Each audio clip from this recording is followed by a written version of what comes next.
Selamat datang di channel Cik Gentar, jangan lupa subscribe dan klik tombol loncengnya, agar Cik Gentar bisa tumbuh besar dan tidak jadi anak kecil terus, terima kasih. Bab 153. Tidak ada yang tahu bahwa Yao Jing mengatakan kalimat ini dengan sangat tegas, dan sama sekali tidak ada ruang untuk negosiasi. Ini sama sekali bukan niat sementara, jadi Yao Jing pasti sudah membuat keputusan di dalam hatinya, jadi dia memilih untuk mengatakan hal seperti itu saat ini. Kakak, Cuing mengangkat alisnya dan berkata, tidak tepat bagimu untuk mengatakan itu. Jangan katakan apakah aku akan memberikan rumah itu kepada paman dan bibiku. Sepertinya kamu tidak bisa mengendalikan masalah ini. Kamu adalah anak perempuan yang sudah menikah. Apakah kamu masih memiliki hak untuk mengatur urusan keluarga? Jika aku memiliki hak untuk mengatur, kamu dapat bertanya pada ibuku. Yao Jing berkata dengan ringan. Ini, Yingying, Jingjing adalah putri tertua dalam keluarga. Meskipun dia sudah menikah, dia masih harus membantu Jingjing mengambil keputusan tentang banyak hal dalam keluarga, kata Yao Yanqiu dengan ekspresi malu. Oh, jadi begitu. Cuing tiba-tiba menyadari, kupikir bibimu yang memiliki keputusan terakhir, tapi sekarang sepertinya aku salah. Bibi, kamu mengatakannya, tapi itu tidak terlalu penting. Kamu tidak bisa mengatakan itu, Yingying, aku masih memiliki keputusan akhir tentang hal-hal besar, Jingjing, tidak apa-apa meninggalkan kamar kami di villa atau tidak. Jika orang muda ingin memiliki ruang mandiri, kami juga orang tua. Apakah Anda harus membantu? Yao Yanqiu mengedipkan mata kepada Yao Jing saat dia berbicara. Anda memberikan uang muka 5 juta untuk rumah. Untuk 5 juta, Anda menjual rumah Anda dan sekarang Anda hanya bisa tinggal di apartemen tunggal yang saya atur. Anda membayar begitu banyak, dan masuk akal bahwa rumah ini harus menjadi milikmu, kamu hanya perlu 1 kamar sekarang, apakah itu terlalu banyak? Tanya Yao Jing. Kakak, paman dan bibiku tidak punya pendapat. Mengapa kamu memiliki begitu banyak pendapat? Selain itu, mereka tidak akan datang untuk tinggal di kota Rongjin kita ketika mereka sudah tua, kan? Lagi pula, kebiasaan hidup berbeda. Jika kamu datang ke sini sesekali, kamu dapat tinggal di hotel atau semacamnya, akan sia-sia untuk memesan kamar untuk mereka. Kata Cuing.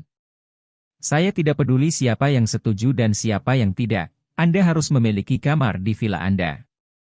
Yao Jing selesai, mengambil mangkuk Stephen Lin dan mengisi Stephen Lin dengan semangkuk sup. Minum lebih banyak sup, kata Yao Jing. Ah. Oh. Stephen Lin sedang menonton kesenangan, tetapi dia tidak menyangka Yao Jing tiba-tiba membuat sup untuk dirinya sendiri, dan sedikit tersanjung. Kalau begitu intinya kita tidak tinggal bersama orang tua. Jika kita tidak setuju, maka saya hanya bisa mempertimbangkan kembali hubungan saya dengan Yao An, kata Cuing dengan ekspresi kosong. Yingying, jangan seperti ini, kakak, apa yang kamu bicarakan? Kamu datang ke sini untuk bermain, sangat senang, mengapa kamu harus mengatakan kata-kata yang tidak pantas seperti itu? Yao An berkata dengan marah. Kehabisan waktu? Yao Jing berkata dengan wajah gelap, kamu adalah seorang mahasiswa yang belum lulus dari universitas, bagaimana kamu bisa membayar kembali pinjaman untuk villamu? Perusahaan Tianjiao telah tutup, dan orang tuamu tidak memiliki penghasilan. Bagaimana caranya? Bisakah mereka membayar hutangmu? Pinjaman untuk villa. Pada akhirnya, apakah Anda tahu siapa yang akan membayar pinjaman untuk villa itu? Ini kamu, kata Yao An malu-malu. Karena itu adalah pinjaman yang saya datang untuk membayar, maka saya memiliki hak untuk berbicara. 1 kamar. Jika Anda setuju, Anda dapat terus berbicara. Jika Anda tidak setuju, Anda dapat membaginya, kata Yao Jing. Kakak. Yao An menatap Yao Jing dengan penuh semangat. Oke, An, karena kakakmu berkata begitu, mari kita berpisah sebentar. Kata Cuing, berdiri dan berjalan langsung ke pintu. Yingying, jangan impulsif. Yao Yanqiu dengan cepat berdiri dan mengejar. Yingying, jangan lakukan ini. Yao An juga berlari keluar. Yao Jianyong ragu-ragu untuk sementara waktu, tetapi tidak mengikuti, karena dia bodoh dan tidak tahu harus berkata apa ketika dia menyusul. Stephen Lin mau tidak mau mengacungkan jempol kepada Yao Jing. Luar biasa, kata Stephen Lin sambil tersenyum. Hei! Yao Jing tiba-tiba menghela nafas, dan ekspresi serius di wajahnya tiba-tiba menghilang. Jingjing, kamu sudah keterlaluan, kata Yao Jianyong. Ayah, kamu tidak tahu, Yao Jing melakukan ini untuk kebaikan Yao An. Kata Stephen Lin. Ini akan putus, kenapa hanya untuk Yao An? Yao Jianyong bertanya dengan curiga. Cuing ini terlalu kuat dan terlalu arogan. Jika kamu tidak menekannya, itu bukan hanya Yao An, tetapi kalian berdua, jangan pernah berpikir untuk mengangkat kepalamu di depannya. Ibuku menantu telah dibutakan oleh kondisi keluarga Cuing. Tidak ada serangan balik yang efektif, jadi Yao Jing hanya bisa menjadi orang jahat. Jika Cuing benar-benar putus dengan Yao An karena satu kamar, maka menantu hukum seharusnya tidak menginginkannya. Jika dia tidak putus, Cuing hanya bisa memilih. Kompromi, apa gunanya Yao Jing untuk ruangan itu untukmu? Sebenarnya, itu tidak berguna, tetapi kamar hanya ada di sana, itu mewakili martabat keluargamu, mengerti? Kata Stephen Lin. Ah, ada yang seperti itu, kata Yao Jianyong terkejut. Kalau tidak, apakah menurutmu otak Jingjing rusak? Bertarung dengan gadis remaja seperti Cuing, itu tidak semuanya untukmu. Kata Stephen Lin. Tapi, jika kamu benar-benar putus, maka kakakmu tidak boleh sedih. Kata Yao Jianyong. Bersedihlah saat kamu sedih. Kamu bisa tumbuh setelah rasa sakit. Ketika kamu jatuh cinta, kamu tidak memiliki rasa sakit sampai ke tulang. Cinta macam apa itu? Kata Yao Jing. Tapi aku sedikit penasaran, kenapa kamu tidak menekan Cuing saat terakhir kali kita bertemu? Stephen Lin bertanya. Terakhir kali dia menjadi tamu. Jika kita menekannya saat itu tidak sopan bagi kita. Kali ini kita adalah tamu, jadi tidak masalah, kata Yao Jing. Dibenarkan. Stephen Lin mengangguk setuju. Setelah beberapa menit, Yao Yanqiu kembali sendirian, dan Yao An dan Cuing tidak tahu kemana mereka pergi. Jingjing, kamu bilang kamu melakukan ini tanpa alasan? Hasilnya bagus, dan Cuing kabur. Yao Yanqiu berkata dengan marah. Alasan mengapa Jingjing seperti ini adalah untuk kita. Yao Jianyong mengulangi apa yang dikatakan Stephen Lin sebelumnya seolah meminta pujian. Kamu tahu sial. Yao Yanqiu berteriak dengan marah. Yao Jianyong tercengang. Dia merasa bahwa apa yang dikatakan Stephen Lin sangat masuk akal. Bagaimana dia menjadi kentut ketika dia datang ke Yao Yanqiu? An tidak bisa melakukannya tanpa Cuing. Selama Cuing memahami hal ini, maka kita harus bersikap lunak. Jika kita melakukan ini, itu pasti akan berakhir dengan kompromi kita. Saat itu, Cuing akan lebih percaya diri. Kata Yao Yanqiu. Kami tidak akan berkompromi, kata Yao Jing. Terserah Anda untuk memiliki keputusan akhir. Kata Yao Yanqiu. Aku bilang tidak masalah, jangan minta hipotekku, kata Yao Jing. Kamu. Yao Yanqiu kehilangan kata-kata. Pada saat ini, dia sangat tidak nyaman. Di satu sisi, karena identitas Cuing, dia hanya bisa terbiasa dengan Cuing, dan di sisi lain, karena dia ingin menemukan Yao Jing demi uang, dia hanya bisa. Dengan Yao Jing, Cuing dan Yao Jing memegang tangannya dari kiri ke kanan, kemanapun dia pergi, tangan yang lain akan terluka. Stephen Lin tidak mengatakan sepatah kata pun, hatinya penuh dengan kebahagiaan. Apakah ada sesuatu di dunia ini yang membuatmu lebih bahagia daripada ibu mertuamu? Makanannya bubar dengan sedih. Pada akhirnya, Cuing dan Yao An tidak kembali. Sebelum pergi, Stephen Lin pergi untuk membayar pesanan. Setelah makan lebih dari 5.000 yuan untuk makan, Cuing memesan makanan. Kamu benar-benar diterima, Yao An biasanya tidak tahu bagaimana cara membayar gadis seperti itu. Namun, dalam perjalanan kembali ke hotel, Yao Yanqiu menerima telepon dari Yao An, mengatakan bahwa Cuing telah membujuknya dan dia bersedia memberikan kamar.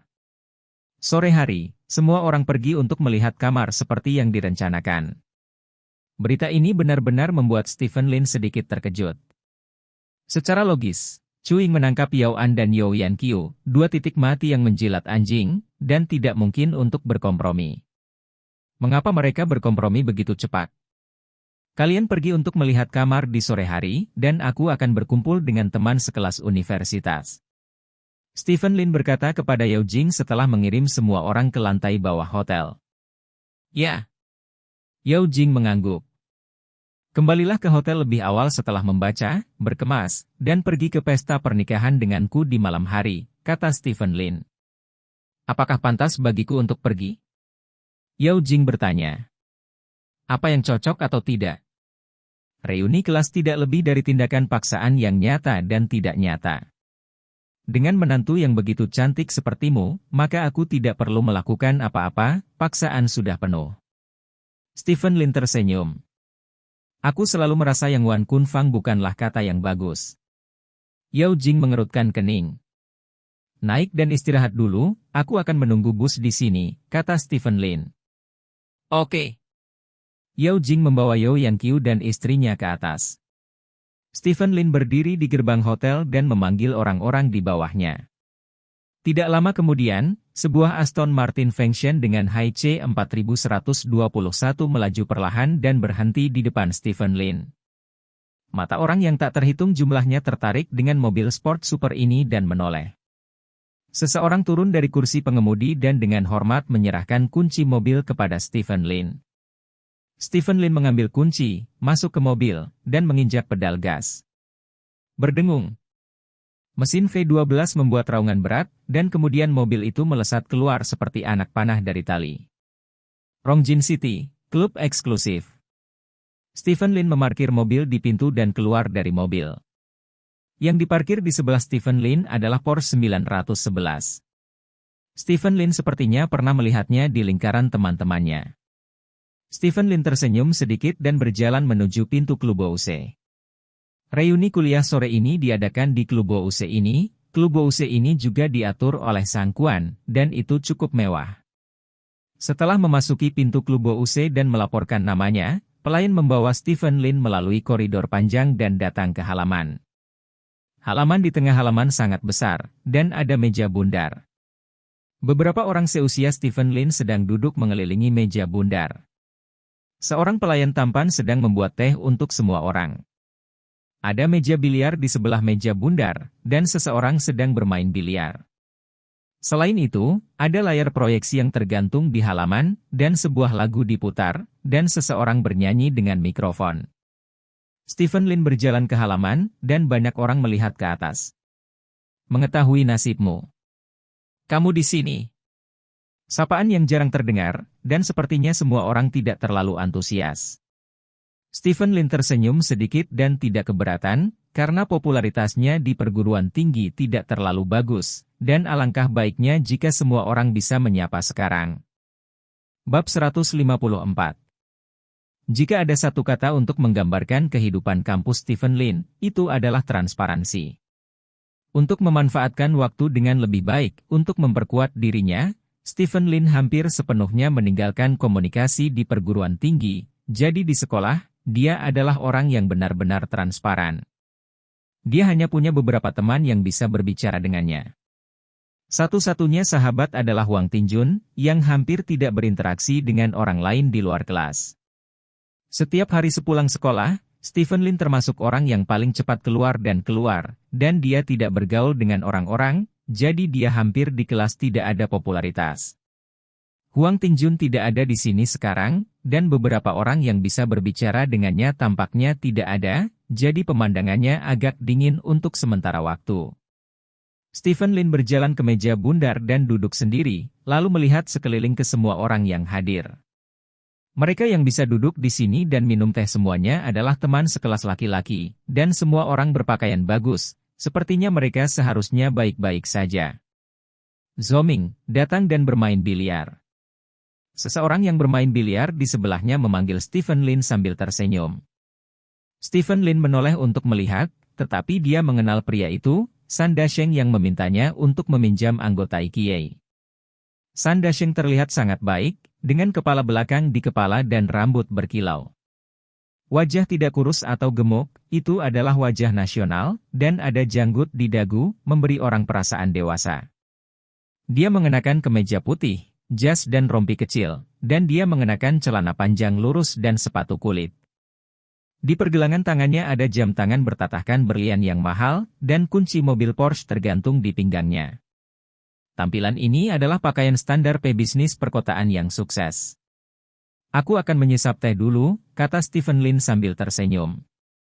Dia telah memarahi San Dasheng dan beberapa kaki anjing San Dasheng di grup WeChat, tetapi dalam kenyataannya, pertama kali semua orang bertemu dengan senyum munafik, karena saat ini, semua orang tidak membandingkan siapapun yang akan memarahi, tetapi siapa yang lebih sukses, yang lebih menahan diri. Aku akan bermain nanti. San Dasheng tidak memaksa, dia berbalik dan terus memainkan bolanya sendiri. Bagaimana kabarmu akhir-akhir ini?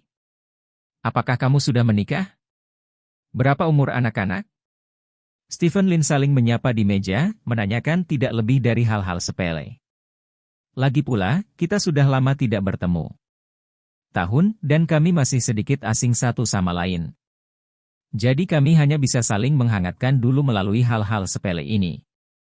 Stephen Lin pada dasarnya tidak berbicara, karena dia tidak mengenal orang-orang ini dengan baik.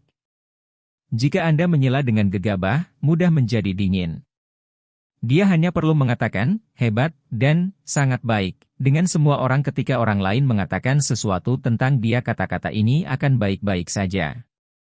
Setelah melakukan ini, Stephen Lin menjadi sedikit akrab dengan orang-orang ini.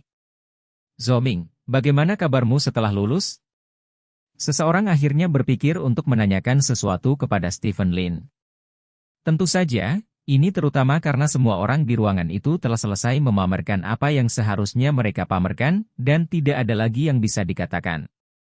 Semua orang memandang Stephen Lin dengan rasa ingin tahu, orang transparan di universitas ini, banyak orang ingin tahu apakah dia akan terus menjadi orang yang transparan setelah dia meninggalkan masyarakat.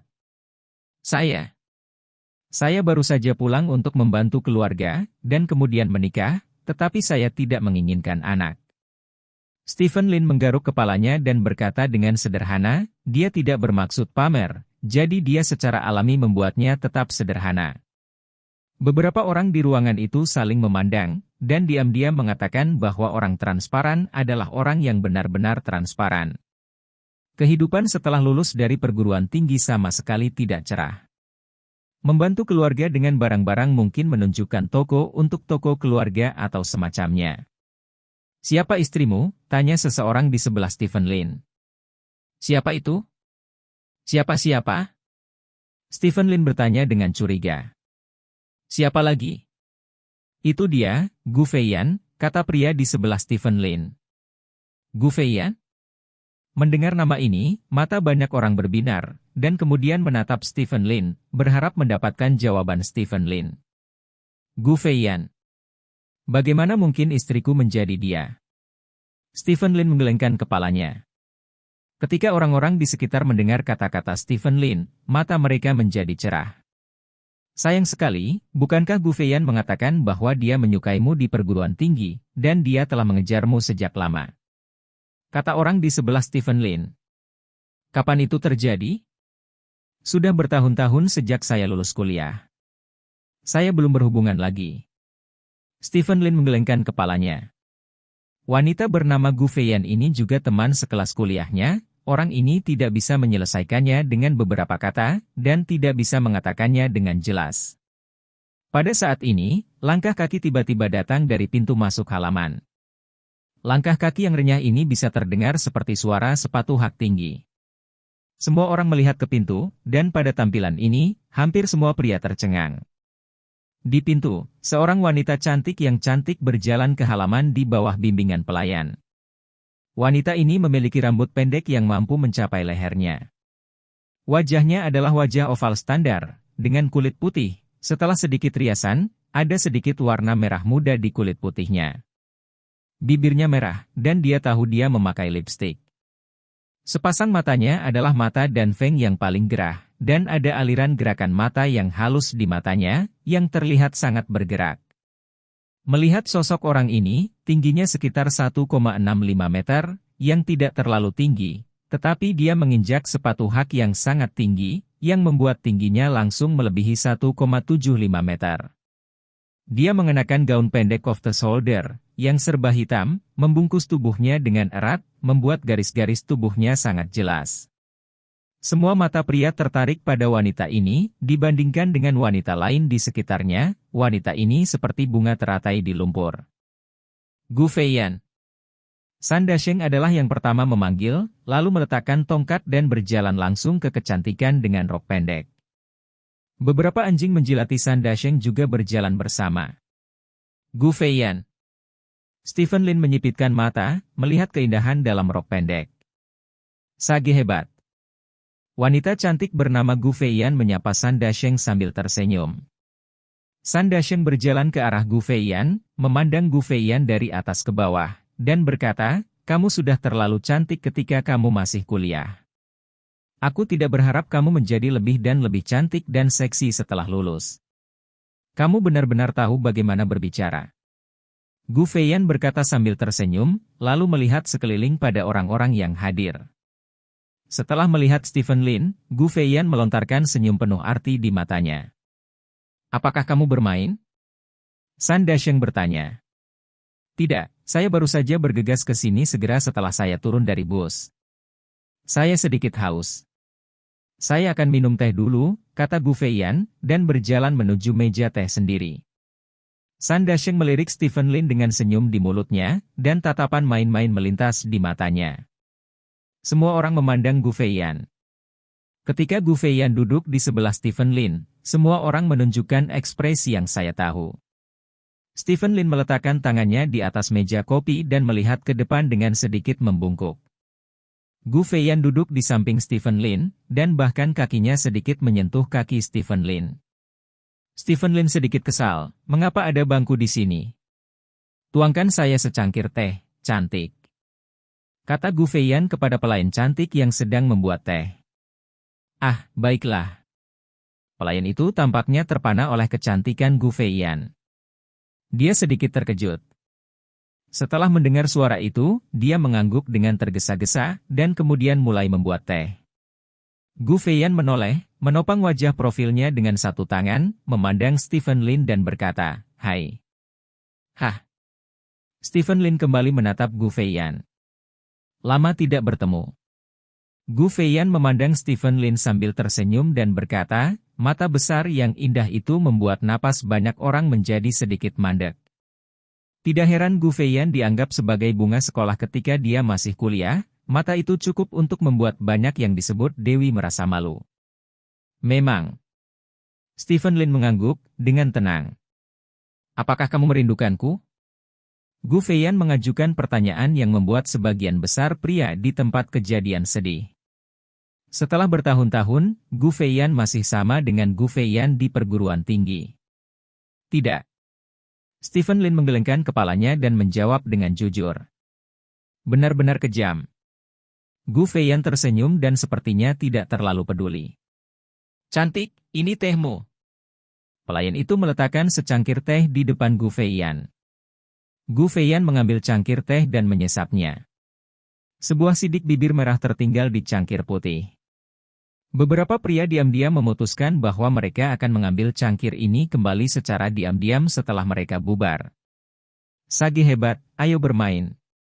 Stephen Lin bangkit dan berjalan ke meja biliar. "Haha, bagus." San Dasheng tersenyum dan mengangguk. Gu Feiyan masih menopang setengah wajahnya dengan tangannya. Dia melirik teman sekelas laki-laki yang menatapnya, tersenyum dan berkata, "Semua orang sepertinya tidak banyak berubah." "Feiyan, kamu tidak banyak berubah, selalu sangat cantik." Li Qingdoa adalah yang pertama berbicara. "Itu tidak banyak berubah. Itu jelas berubah, dan itu semakin indah." Li Qingdoa buru-buru menginjak Li Qingdoa dan berkata, "Saya pikir itu lebih dewasa dan lebih feminin." Li Qingdoa berkata dengan serius. Melihat teman-teman sekelasnya yang berubah menjadi jilatan anjing hanya karena kata-katanya sendiri, Gu Feiyan merasa bosan, dia berbalik untuk melihat Stephen Lin yang sedang bermain bola. Pria yang tidak pernah menaruhnya di matanya ini jauh lebih menarik daripada anjing-anjing yang menjilati ini. Aku akan pergi melihat mereka bermain, kamu minum. Gu Feiyan menyapa orang-orang di meja, bangkit dan berjalan ke tepi meja biliar. Pada saat ini, Stephen Lin dan San Dasheng sudah memulai permainan. San Dasheng menyerang, dan Stephen Lin berdiri dan menonton. Gu Feiyan berdiri di samping Stephen Lin, dengan tangan di belakang punggungnya, dan berkata, "Saya ingat Anda tidak suka bermain biliar sebelumnya." "Ya," kata Stephen Lin. "Tidak, kamu tidak menyukainya." Gu Feiyan menggelengkan kepalanya dan berkata, "Begitu kelas kami mengadakan pertemuan olahraga yang menyenangkan, monitor bertanya apakah kamu ingin berpartisipasi dalam permainan biliar, dan kamu bilang tidak. Seperti bermain biliar. Apakah kamu ingat?" Stephen Lin sedikit terkejut berbalik untuk melihat Gu Feiyan. "Apa yang kamu suka dan apa yang tidak kamu suka, aku menyimpannya di hatiku selama bertahun-tahun," kata Gu Feiyan sambil tersenyum. "Apakah karena aku bebas?" Stephen Lin bertanya. "Tidak, itu karena cinta." Gu Feiyan berkata dengan serius. "Masalah," kata Stephen Lin. Gu Feiyan tersenyum dan tidak mengatakan apa-apa.